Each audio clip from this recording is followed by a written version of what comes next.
Hello students, good morning all of you. तो हम बात कर रहे थे properties of D block elements, ठीक है। और कुछ एक प्रॉपर्टीज़ को हम एक्सप्लेन कर भी चुके थे। नेक्स्ट थी हम कल की जो वीडियो है उसमें थोड़ा बड़ा डिस्टर्बेंस हो गया था। उसके बाद ऑक्सीडेशन स्टेट, ठीक है। ऑक्सीडेशन स्टेट को मैं डिस्कस कर रही थी। तो मैंने आपको एक चीज़ बताई थी कि जो ऑक्सीडेशन स्टेट, जो ट्रांजिशन मेटल्स होते हैं, जो संक्रमण तत्व होते हैं, वो वेरिएबल ऑक्सीडेशन स्टेट शो करते हैं। वो परिवर्ती ऑक्सीकरण अवस्था दर्शाते हैं, मतलब एक से अधिक ऑक्सीकरण अवस्था को शो करते हैं वो, ठीक है। फिर मैंने उसके बाद आपको लोगों को एक बात बताई थी कि जो स्कैंडियम होता है, ये ट्रेबियम, स्कैंडियम, ये ट्रेबियम, लैंथेनम और एक्टिनियम, ये मैंने स्टार्टिंग में ही बताया था कि ये जो चारों एलिमेंट्स होते हैं ये एस ब्लॉक के बिल्कुल नज़दीक होते हैं। और अगर ये एस ब्लॉक के बिल्कुल नज़दीक होते हैं तो इनके जो गुण होते हैं वो एस ब्लॉक से के तत्वों से मेल खाते हैं, ठीक है। एस ब्लॉक के एलिमेंट्स से इनकी जो प्रॉपर्टीज़ होती हैं वो मैच करती हैं। तो एस ब्लॉक हमें पता है कि जो एस ब्लॉक के जो एस ब्लॉक के जो एलिमेंट्स होते हैं, एस ब्लॉक के जितने भी तत्व होते हैं वो सारे के सारे धातु होते हैं। और उनकी एक मुख्य प्रॉपर्टी होती है, एक मेन प्रॉपर्टी होती है कौन सी, कि उसके पास जितने भी वैलेंस इलेक्ट्रॉन्स होते हैं वो सारे के सारे इलेक्ट्रॉनों को लूज कर देता है और किस में कन्वर्ट हो जाता है, वो अपनी ऑक्सीडेशन स्टेट में, ठीक है। कि जैसे फॉर एग्जांपल मैंने आपको बताया भी था कि जो फर्स्ट ए ग्रुप के जो एलिमेंट्स होते हैं उनका जनरल इलेक्ट्रॉनिक कॉन्फ़िगरेशन NS1 होता है, लेकिन जो सेकंड ए ग्रुप के जो एलिमेंट्स होते हैं उनका जनरल इलेक्ट्रॉनिक कॉन्फ़िगरेशन NS2 होता है। तो इसके पास एक वैलेंस इलेक्ट्रॉन होता है और इसके पास दो वैलेंस इलेक्ट्रॉन होते हैं। तो ये अपने एक इलेक्ट्रॉन को और ये अपने दो इलेक्ट्रॉनों को लूज करके ये +1 ऑक्सीडेशन स्टेट शो करता है और ये +2 ऑक्सीडेशन स्टेट शो करता है, ठीक है। अब इनके पास मैंने बात करी थी, तो अगर मैं स्कैंडियम की बात करूँ तो स्कैंडियम का इलेक्ट्रॉनिक कॉन्फ़िगरेशन होता है 3d14s2। तो इसके पास 3 वैलेंस इलेक्ट्रॉन है, एक तो d ऑर्बिटल में और s में 2 इलेक्ट्रॉन, तो टोटल कितने हो गए 3। तो ये तीनों के तीनों इलेक्ट्रॉनों को लूज करके और कौन सी ऑक्सीकरण अवस्था, कौन सी ऑक्सीडेशन स्टेट शो करता है, +3 ऑक्सीडेशन स्टेट, ठीक है। अब इसके बाद जितने भी एलिमेंट्स आएंगे आगे वाले वो वेरिएबल ऑक्सीडेशन स्टेट शो करेंगे, कि जैसे जितने उसके पास वैलेंस इलेक्ट्रॉन हैं मैक्सिमम उतने ही वो ऑक्सीडेशन स्टेट शो करेंगे, कहाँ से चलकर +2 से। तो अब टाइटेनियम के पास 4 वैलेंस इलेक्ट्रॉन है तो ये +2 +3 +4 ऑक्सीडेशन स्टेट शो करेगा। वेनेडियम के पास टोटल 5 वैलेंस इलेक्ट्रॉन है तो ये +2 +3 +4 +5 ऑक्सीडेशन स्टेट शो करेगा, ठीक है। ऐसे ही मैंने आप लोगों को बताया था, तो एक बार मैं बता देती हूँ कि संक्रमण तत्वों का एक अद्भुत गुण होता है और वो कौन सा होता है, ये परिवर्ती ऑक्सीकरण अवस्थाएं दर्शाते हैं। क्यों दर्शाते हैं? क्योंकि इन परमाणुओं में बहुत से N-1d तथा Ns इलेक्ट्रॉन तथा इन ऊर्जा सत्रों का एक दूसरे के अति निकट स्थित होने के कारण है। अब ये ऐसा होता है कि जब हम काउंट करते हैं तो हम किन को काउंट करते हैं, जो बिल्कुल बाहर वाले जो इलेक्ट्रॉन्स होते हैं हम उन्हीं को जनरली काउंट करते हैं, अंदर वाले इलेक्ट्रॉनों को काउंट नहीं करते। जैसे कि इनमें कौन कौन से होते हैं 3d और 4s, तो हमें किसको काउंट करना चाहिए, केवल और केवल 4s वालों को, 3d वालों को काउंट नहीं करना चाहिए। लेकिन 3d और 4s में एनर्जी का गैप इतना कम होता है, 3d और 4s स्तर में ऊर्जा का अंतर बहुत कम होता है, तो वो सारे के सारे इलेक्ट्रॉनों को लूज कर सकते हैं, ठीक है। इसने एक मैग्नीज का एग्जाम्पल ले रखा है कि मैग्नीज है वो +2 से लेकर और +7 तक ऑक्सीडेशन स्टेट शो करता है। तो Mn जब 0 अपनी ग्राउंड स्टेट में है तो उसके पास टोटल कितने इलेक्ट्रॉन है, 3d5 4s2। जब Mn+1 ऑक्सीडेशन स्टेट में गया इसका मतलब 4s से एक इलेक्ट्रॉन कम हो गया। जब Mn+2 में गया तो मतलब 4s वाले इसने दोनों इलेक्ट्रॉन लूज कर दिए। Mn+3 में गया तो इसका मतलब अब d से धीरे धीरे निकलने स्टार्ट हो गए, तो d से निकल गया। Mn+4 आया तो दूसरा इलेक्ट्रॉन d से, Mn+5 आया तो तीसरा इलेक्ट्रॉन डी से, Mn+6 हुआ तो चौथा इलेक्ट्रॉन डी से, और Mn+7 हुआ तो 3d वाले भी और 4s वाले ने भी। इसके पास जितने भी वैलेंस इलेक्ट्रॉन थे इसने सारे के सारे इलेक्ट्रॉनों को लूज कर दिया, ठीक है। अब इसके पास 7 ही संयोजी इलेक्ट्रॉन थे, 7 ही वैलेंस इलेक्ट्रॉन थे। तो ये मैग्नीज है जो +7 से अधिक ऑक्सीकरण अवस्था को नहीं दर्शाता है, +7 से ज़्यादा ऑक्सीडेशन स्टेट शो नहीं कर सकता, ठीक है। अब इसके बारे में कि ऑक्सीडेशन स्टेट के कुछ पॉइंट्स दिए गए हैं। तो पहला पॉइंट देखो कि संक्रमण श्रृंखला का प्रथम सदस्य स्कैंडियम केवल +3 ऑक्सीकरण अवस्था ही प्रदर्शित करता है। जैसा कि अभी मैंने आपको बताया था कि जो फर्स्ट ट्रांजिशन सीरीज के जितने भी एलिमेंट्स होते हैं स्कैंडियम, ट्रिबियम, लैंथेनम और एक्टिनियम, वो केवल और केवल +3 ऑक्सीकरण अवस्था ही प्रदर्शित करेंगे, केवल और केवल +3 ऑक्सीडेशन स्टेट ही शो करते हैं। यह प्रथम आयनन ऊर्जा के अति निम्न मान और द्वितीय और तृतीय आयनन ऊर्जा के मानों में बहुत कम अंतर के कारण होता है कि इनकी जो फर्स्ट आयोनाइजेशन एनर्जी होती है कि जब ये एक इलेक्ट्रॉन अगर निकालेगा तो इसकी जो आयोनाइजेशन एनर्जी होती है, इसकी जो आयनन ऊर्जा होती है वो बहुत ही कम होती है। जब दूसरा और तीसरा इलेक्ट्रॉन लूज करेगा तो इनके जब दूसरा लूज करेगा तो भी और तीसरा लूज करेगा तो भी, क्योंकि दूसरा कहाँ से जाएगा, देखो इसका इलेक्ट्रॉनिक कॉन्फ़िगरेशन है 3d1 और 4s2 से। तो फर्स्ट जो आयोनाइजेशन एनर्जी होगी वो कब होगी, जब 4s से एक इलेक्ट्रॉन लूज करेगा, ठीक है। तो 4s की जो आयनन इनकी जो फर्स्ट आयोनाइजेशन एनर्जी होगी वो बिल्कुल ही लो है, और अगर फर्स्ट आयोनाइजेशन एनर्जी बिल्कुल लो है तो इसका मतलब 4s से एक इलेक्ट्रॉन है वो बहुत ईजिली लूज कर देगा। दूसरा जो इलेक्ट्रॉन देगा वो भी कहाँ से देगा, 4s से ही देगा। तो ये कहता है कि तीसरा कहाँ से देगा, d से। तो दूसरा s से दे रहा है तो सेकेंड आयोनाइजेशन एनर्जी कहाँ से, 4s का दूसरा वाला इलेक्ट्रॉन, ठीक है। और थर्ड आयोनाइजेशन एनर्जी की अगर मैं बात करूँ तो कहाँ से लूज करेगा, ये 3d से लूज करेगा। तो इनके बीच में ऊर्जा का अंतर बहुत कम होता है, जिसकी वजह से ये फटाफट से इलेक्ट्रॉनों को लूज कर देता है। जिसकी आयोनाइजेशन ऊर्जा का मान जितना कम होगा, जिसकी आयोनाइजेशन एनर्जी की वैल्यू जितनी लो होगी, वो उतनी ही जल्दी इलेक्ट्रॉनों को लूज कर देगा, और केवल ये +3 ऑक्सीकरण अवस्था ही दर्शाता है, ठीक है।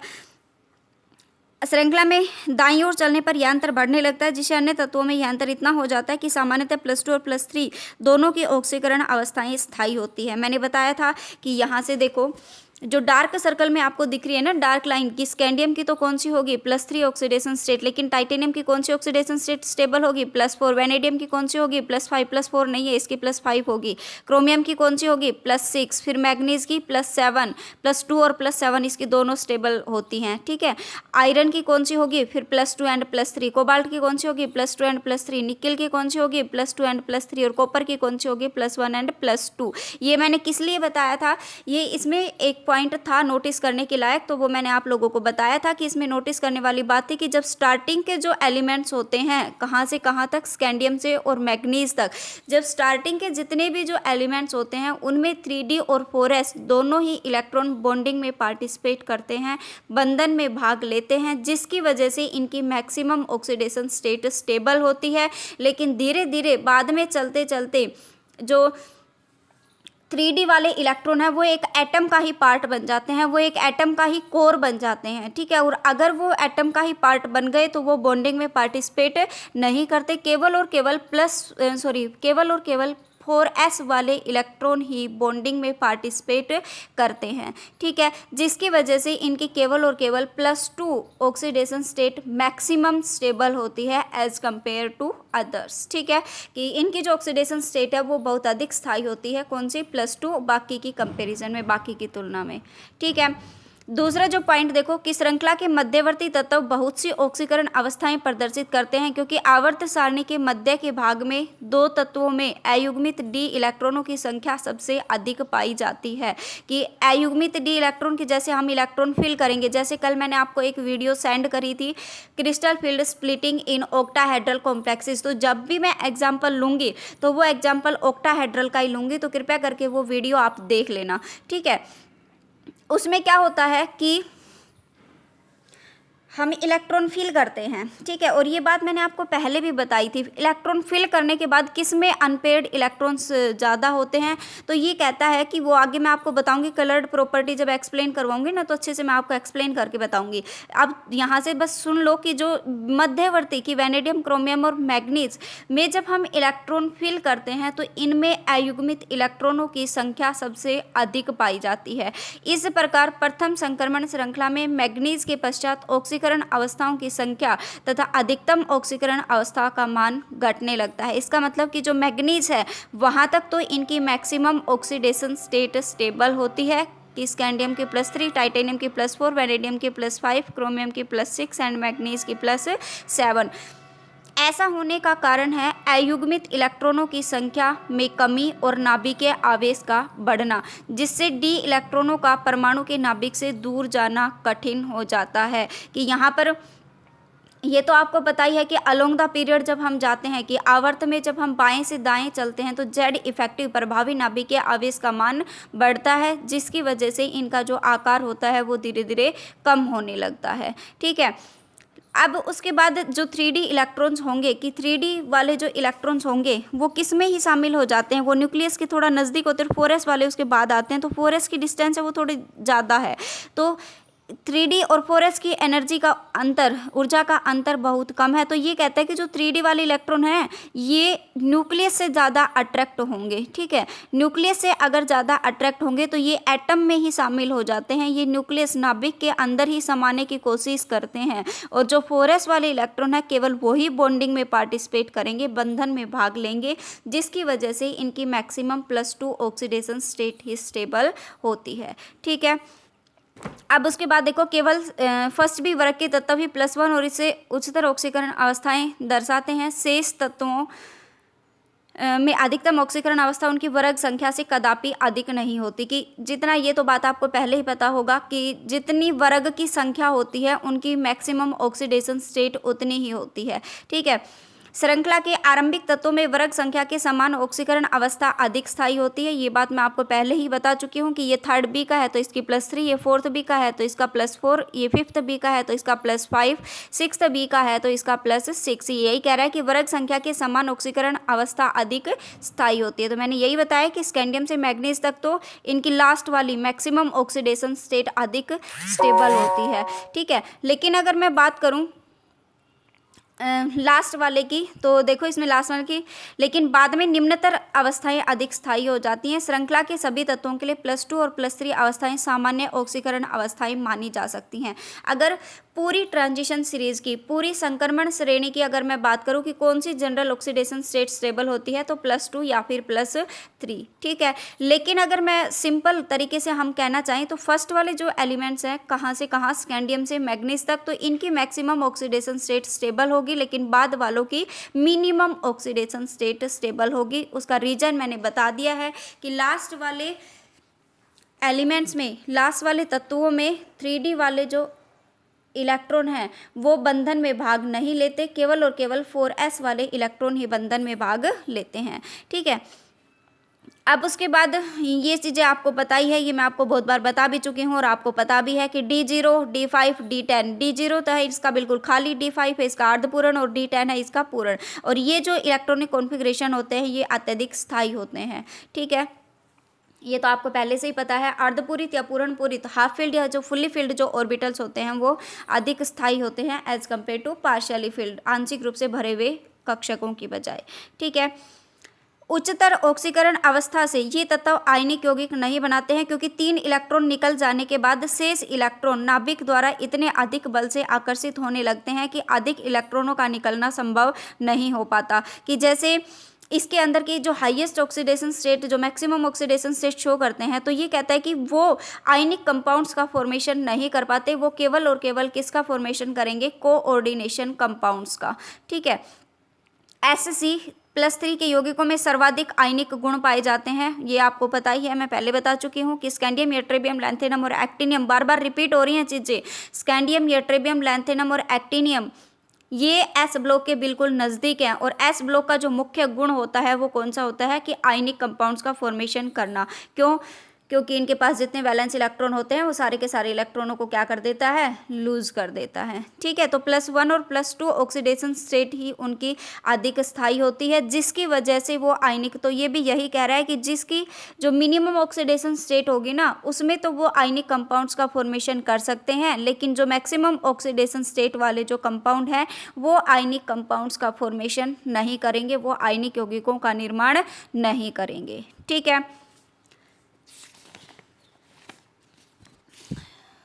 निम्न ऑक्सीकरण अवस्था में संक्रमण तत्वों के यौगिकों में आयनिक गुण अधिक होते हैं तथा बंध का आयनिक गुण ऑक्सीकरण अवस्था बढ़ने के साथ साथ घटता है।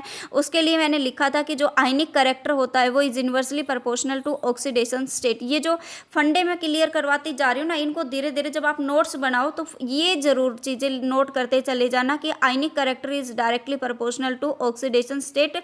तो इसी एक चीज़ से आपको ये क्लियर हो जाएगा कि जैसे जैसे ऑक्सीडेशन स्टेट बढ़ेगी तो वहाँ पर आयनिक जो कैरेक्टर है वो धीरे धीरे क्या हो जाएगा, डिक्रीज होना स्टार्ट हो जाता है। तो हमने यही बोला है कि जो जिनकी मिनिमम ऑक्सीडेशन स्टेट होती है वो आयनिक कैरेक्टर शो करते हैं और जिनकी मैक्सिमम ऑक्सीडेशन स्टेट होती है वो आयनिक कैरेक्टर शो नहीं करते, ठीक है। आयनिक गुणों में इस प्रकार कमी आने के कारण धातुओं में ऑक्साइडों के बेसिक गुण भी कम होने लगते हैं। आयनिक गुणों में इस प्रकार कमी आने के कारण कि ऑक्सीडेशन स्टेट क्या हो गई, मैक्सिमम हो गई, स्टेबल ज़्यादा हो गई ना स्कैंडियम से मैग्नीज तक, क्योंकि स्कैंडियम से मैग्नीज तक अधिकतम ऑक्सीकरण अवस्था अधिक स्थायी होती है। तो इनमें क्या हुआ, आयनिक कैरेक्टर कम हुआ। और अगर आयनिक कैरेक्टर कम हुआ तो मतलब इसमें जो बेसिक कैरेक्टर है, जो क्षारीय गुण है, वो भी क्या हो गया, कम होने लग गया। इस प्रकार MnO जिसमें Mn की ऑक्सीकरण अवस्था +2 है बेसिक है, MnO2 जिसमें Mn की ऑक्सीकरण अवस्था +4 उभयधर्मी है, और MnO3 जिसमें ऑक्सीकरण अवस्था +6 है वो कैसा है, एसिडिक है। ये क्वेश्चन बहुत इम्पोर्टेंट क्वेश्चन है, ठीक है, यहाँ से क्लियर करते चलना। ये बहुत इंपॉर्टेंट क्वेश्चन है कि आपको मिलेगा कि MnO बेसिक है, MnO क्षारीय है, जबकि MnO2 उभयधर्मी है और MnO3 एसिडिक है, अम्लीय है। ऐसा क्यों, ठीक है। तो आप क्या बताओगे कि MnO में जो ऑक्सीकरण अवस्था है वो +2 है, और MnO2 की ऑक्सीकरण अवस्था है वो +4 है, और MnO3 में ऑक्सीकरण अवस्था कितनी आएगी, +6 है। तो हम क्या लिखेंगे उसके अंदर कि ऑक्सीडेशन स्टेट ऑक्सीकरण अवस्था बढ़ने के साथ साथ यौगिकों का आयनिक गुण भी कम होने लगता है, और उस आयनिक गुण के साथ साथ उनके बेसिक गुण भी कम होने लगते हैं, जिसकी वजह से जहां कम ऑक्सीडेशन स्टेट होगी उसका बेसिक गुण ज़्यादा होगा। Oxidation state is inversely proportional to ionic character, तो ionic character is directly proportional to, ये भी नोट कर लेना कि जो आयनिक कैरेक्टर होता है वो is directly proportional to basic character की। आयनिक कैरेक्टर, आयनिक गुण है वो बेसिक कैरेक्टर के डायरेक्टली प्रोपोर्शनल होगा, ठीक है। तो जिसके ऑक्सीडेशन स्टेट ज़्यादा उसका बेसिक कैरेक्टर कम। अगर बेसिक कैरेक्टर कम है तो इसका मतलब वो कैसा मिलेगा, एसिडिक मिलेगा। और जिसकी ऑक्सीडेशन स्टेट ज़्यादा, इसका मतलब उसका बेसिक कैरेक्टर ऑक्सीडेशन स्टेट कम, इसका मतलब उसका बेसिक कैरेक्टर ज़्यादा। और जो +4 है वो कैसी हो गई, बीच की ऑक्सीडेशन स्टेट हो गई, मीडियम ऑक्सीडेशन स्टेट हो गई। अगर मिडिल ऑक्सीडेशन स्टेट है तो हम उसको कह सकते हैं कि उसमें कुछ एक गुण एसिडिक के भी मिलेंगे और कुछ एक गुण बेसिक के भी मिलेंगे। क्लियर है ये पॉइंट। ये बहुत अच्छा क्वेश्चन है और बहुत बार पूछा भी गया है। इनऑर्गेनिक में आपको इसी तरीके से क्वेश्चन मिलेंगे, तो आप लिख दोगे। आई होप किसी को कोई प्रॉब्लम नहीं होनी चाहिए कि MnO में पहले तो ऑक्सीडेशन स्टेट निकाल के बताओगे, फिर देखोगे कि Mn की ऑक्सीकरण अवस्था +2 है, और अगर ऑक्सीकरण अवस्था +2 है तो क्या लिखोगे इसके अंदर, ये इसकी सबसे मिनिमम निम्नतम ऑक्सीकरण अवस्था है, ठीक है। और MnO2 में +4 ऑक्सीकरण अवस्था है, MnO3 में +6 है, ये इसकी अधिकतम ऑक्सीकरण अवस्था है, ठीक है। फिर उसके बाद लिखोगे कि निम्न ऑक्सीकरण अवस्था में संक्रमण तत्वों के यौगिकों में आयनिक गुण अधिक होते हैं और बंध का आयनिक गुण ऑक्सीकरण अवस्था बढ़ने के साथ साथ घटता है। फिर उसके बाद ये पॉइंट नोट करोगे, आयनिक character is directly inversely proportional to oxidation state, ठीक है। आयनिक गुणों में इस प्रकार कमी आने के कारण धातुओं के ऑक्साइडों के बेसिक गुण भी कम होने लगते हैं। हैंस आयनिक गुण is directly proportional to basic गुण। तो इसकी जो ऑक्सीडेशन स्टेट है वो +2 है, मिनिमम ऑक्सीडेशन स्टेट है, तो इसके अंदर जो क्षारीय गुण मिलेंगे वो सबसे अधिक मिलेंगे, और जो ऑक्सीडेशन स्टेट जिसकी मैक्सिमम है, जिसकी अधिकतम है, उसमें क्षारीय गुण सबसे कम मिलेंगे। और अगर क्षारीय गुण सबसे कम है तो वो कौन सा मिलेगा, एसिडिक। और ये बीच का है, +4 अगर बीच का है तो मतलब उसमें कुछ एसिडिक भी मिल सकते हैं और कुछ उसके अंदर बेसिक भी मिल सकते हैं। क्लियर है ये पॉइंट, कोई दिक्कत नहीं होनी चाहिए मेरे हिसाब से, ठीक है। बाकी की जो प्रॉपर्टी हैं उनको मैं कल एक्सप्लेन करवाती हूँ, कल इस प्रॉपर्टीज़ को हम बिल्कुल ख़त्म करेंगे, ठीक है। और नेक्स्ट फिर ये आपको कल जो वीडियो मैंने सेंड करी थी ना कलर्ड विलेन, तो आप उसको देख लेना। कल मैं इसको उसी वीडियो के अकॉर्डिंग मैं आपको ये प्रॉपर्टी है, 2 अनुचुंबकीय प्रकृति, पैरामैग्नेटिक कैरेक्टर और रंगीन विलयन कलर्ड सॉल्यूशन, ये किस तरीके से बनते हैं, या अगर आपको वो वीडियो क्लियर है तो ही आप इन प्रॉपर्टीज़ को समझ पाओगे, अदरवाइज आप इन प्रॉपर्टीज़ को समझ नहीं पाओगे, ठीक है। और ज़्यादातर ये मान के चलो कि जो d ऑर्बिटल है ना, उनमें से जो ज़्यादा क्वेश्चन बनेंगे वो यहीं से बनेंगे, अनुचुंबकीय प्रकृति या फिर रंगीन विलयन में से। क्लियर है, मैं बार बार आपको बता रही हूँ, उसका कुछ रीजन होगा तो कृपया करके आप उस वीडियो को ज़रूर देखें। नेक्स्ट प्रॉपर्टी फिर हम नेक्स्ट लेते हैं वीडियो में।